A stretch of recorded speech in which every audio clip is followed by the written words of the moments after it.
Hi friends, it's me, Jess. I'm here with some books that I wanted to share with you. I read a lot of books, and I used to do videos like this where I would expand on some of the things that I read and just kind of share with you all the stuff that I'm getting out of these books. But I stopped doing it for some reason, but we're bringing it back. So join me for another edition of Books This Week with me, Jess. First up in our little book talk is The Caregiver's Tao Te Ching. I got these at the public library, most of these books. I did end up buying one of them, so that was exciting. The Caregiver's Tao Te Ching is expansive writings on the Tao Te Ching, which is a piece of Chinese philosophy. And this is in the context of caregiving, and I really, really like this one. There were a couple that I read that really stood out to me, and I'm going to read a couple of them for you. This was one that I loved, which sparked into me diving back into the Tao Te Ching. I ended up writing a treatment group around being like water because of this reading. So sometimes even when I'm just reading these for my own personal gain, I end up coming up with good group ideas and I write good curriculum with it. So anyway, this is out of the Caregiver's Tao Te Ching, and this is number 8, Clarity. The Tao flows like water into all the nooks and crannies of life, nourishing everything without distinction.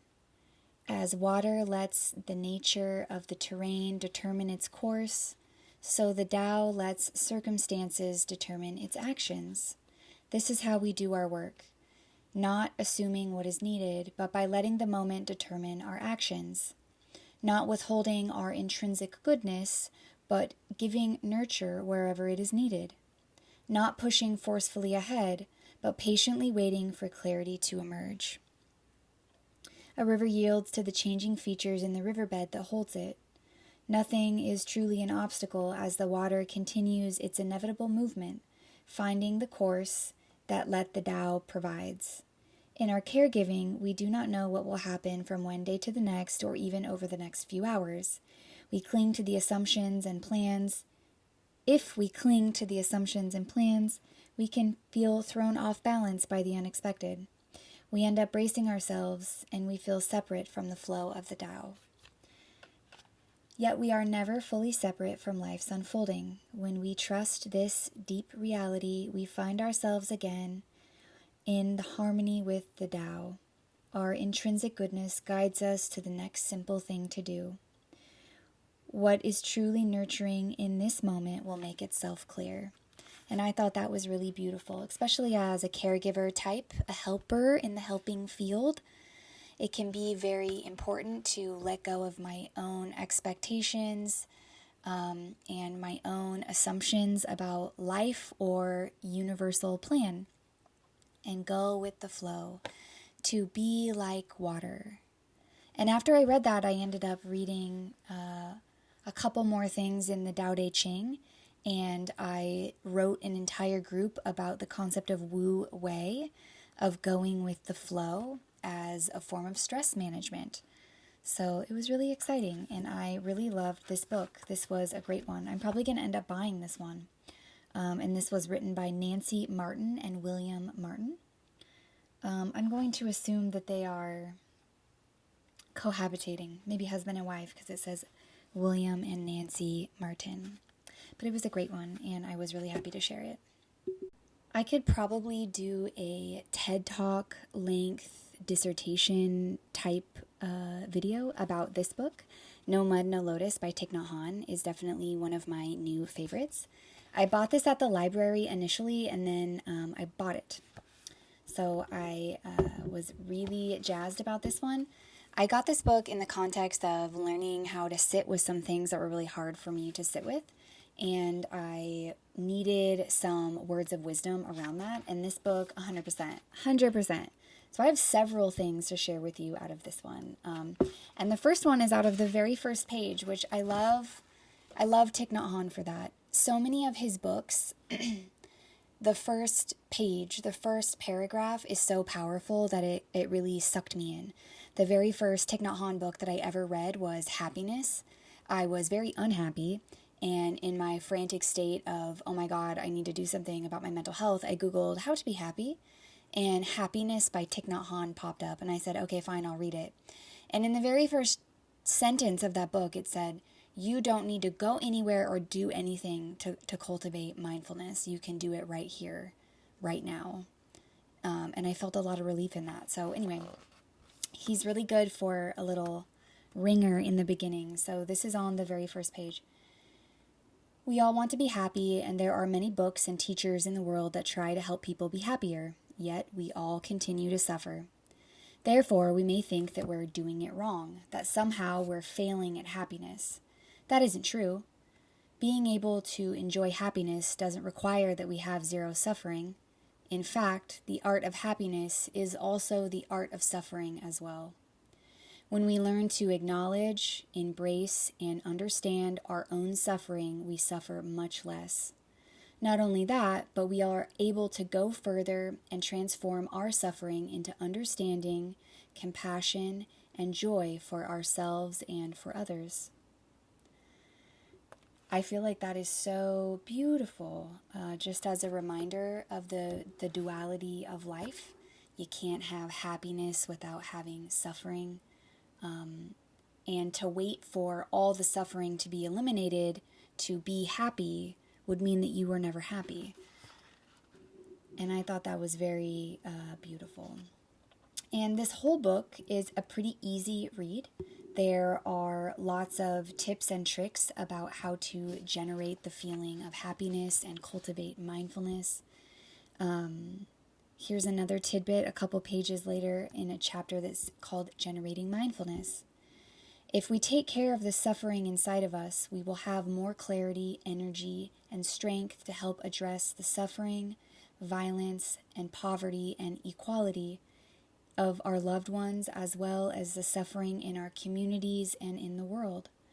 However, if we are preoccupied with the fear and despair within us, we cannot help remove the suffering of others. There is an art to suffering as well.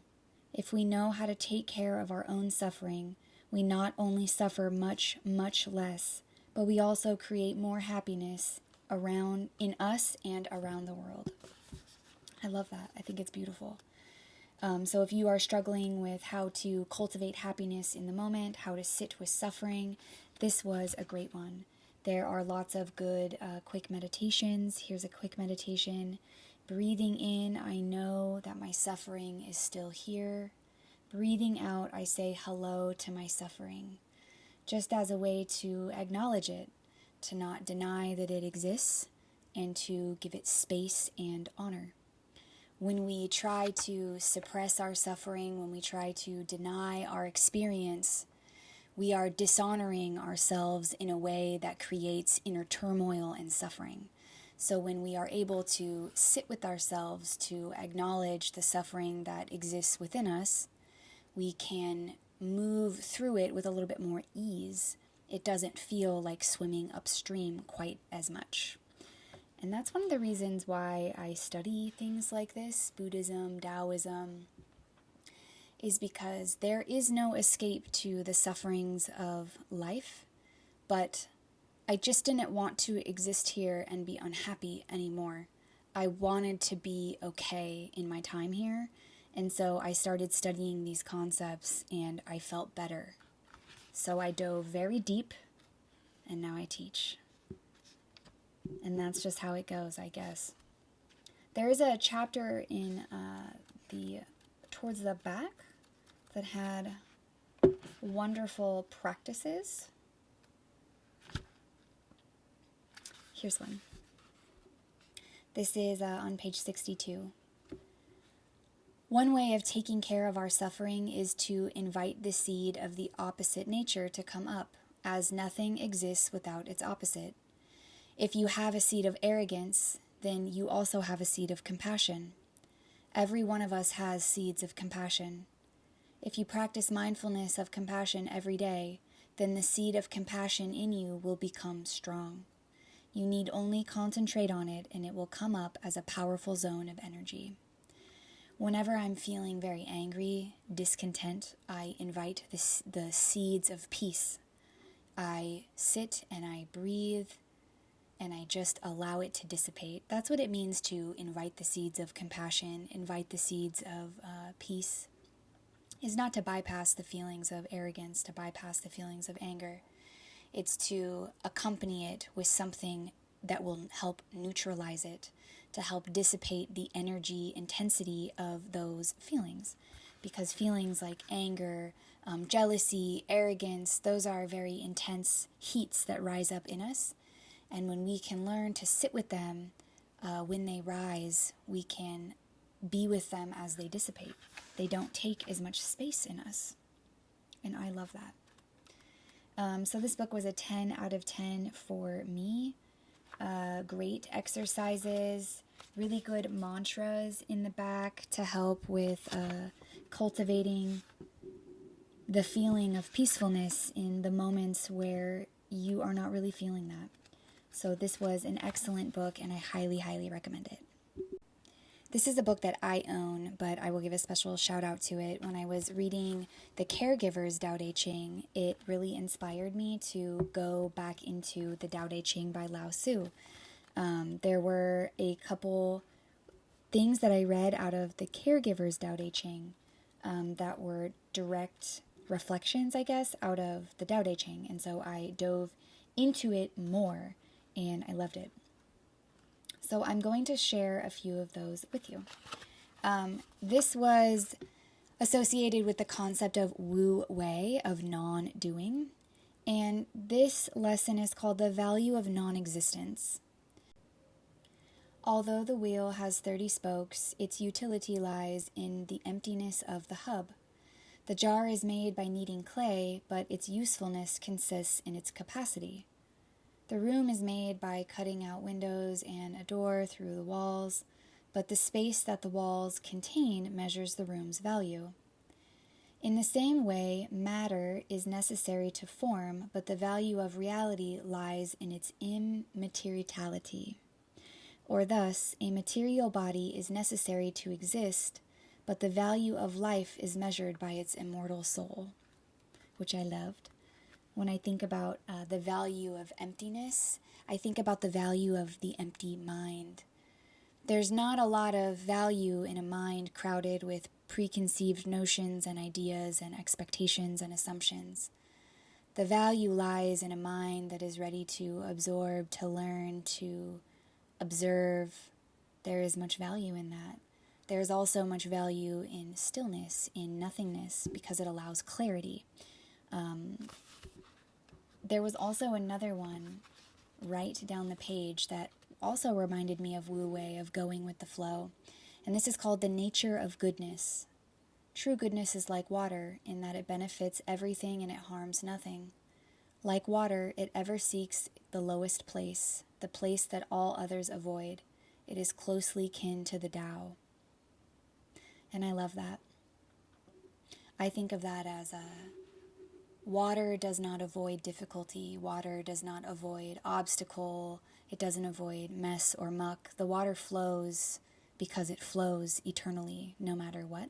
It just will continue in its momentum forward. And I love that. So anyway, the Tao Te Ching is something that I studied when I was studying astrology. When I went to astrology school, my astrology teacher had a spiritual study on Wednesdays where we studied the Tao Te Ching, and I love that. It's what really attracted me to that astrology school, because he was a firm believer that if you were going to study metaphysics, you better be grounded too, and I believe that. So anyway, the Tao Te Ching is an excellent metaphysical book. It's a Chinese philosophy book, and this is a 10 out of 10. Another book that I really enjoyed, that I found to be pretty helpful to my own personal life circumstances, was Mindfulness Meditations for Pain Relief. This book was pretty helpful as the season changes into the colder season. My joints are as stiff as a board, and it can be kind of challenging to stay in mindfulness when my back hurts so bad. So I picked up this book, and it was actually really helpful. There are a lot of good tips for just sitting with self during those times, because there's not really anything you can do. You can only take so much ibuprofen. And And so living with chronic pain can be very draining mentally. It's so overwhelming to hurt all the time. And mindfulness is an excellent way to help alleviate some of the suffering mentally around chronic pain. It doesn't necessarily help the physical pain, but it does help the mental anguish that comes with being in pain. This book has been helpful in that way. And I didn't mark any excerpts because this book was more just about I'll give you a little thing. It says, if you are able to bring awareness to any aspect of your experience, you are well on your way to developing a new and potentially healing relationship with your pain, and more importantly, with your own body and your own mind. And this is talking about in the context of bringing some awareness to the pain, taking a deep breath in and acknowledging it. Breathing in, I see my back pain. I acknowledge that it exists. And breathing out, I give compassion to my back. Something as simple as that can help dissipate some of the anger and the hurt feelings that come with my body shutting down on me.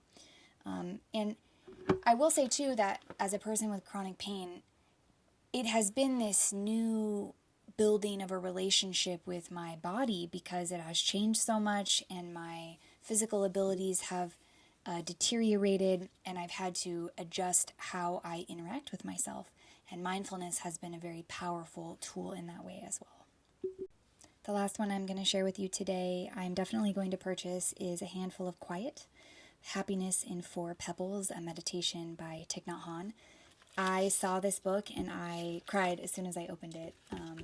This is a illustrated book about how to be one with the flower, the mountain, the water, and space. And he gives you some instructions for holding these pebbles and doing this meditation of I am the flower, I am the mountain. And it goes through this very beautiful exercise of embodying that. And in the back, it had these pebble card meditations where they just have nice guided meditation cards. I took some pictures of a few of them that I can do later, but this was my favorite one, and I took a couple pictures of this one, but I loved it. It says, breathing in, I see myself as a flower. Breathing out, I feel fresh.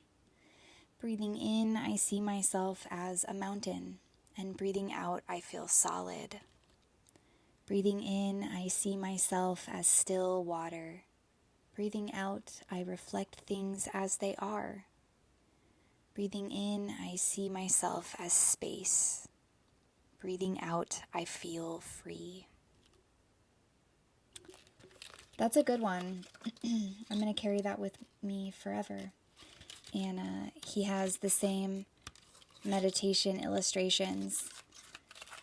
So I'll definitely be buying this one. This was such a good one.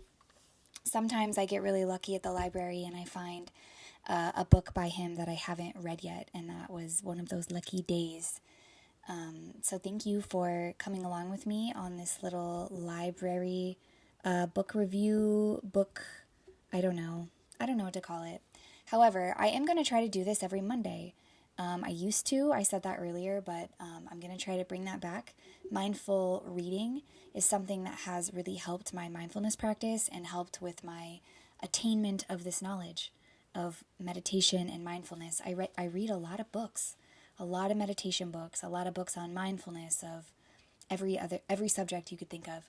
And so I'll continue to consume that and give it back to you. Anyway, so thanks for watching. Don't forget to like and subscribe.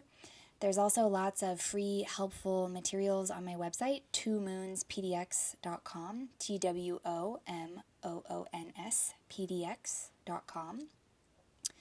There are free courses for shadow work, free courses for meditation. There's lots of helpful stuff on there that is all for free. So if you're looking to dive into self, but you think, I need a little help, I got you. So go check that out. Thanks for being here, and I will see you next time. Okay, thanks. Bye.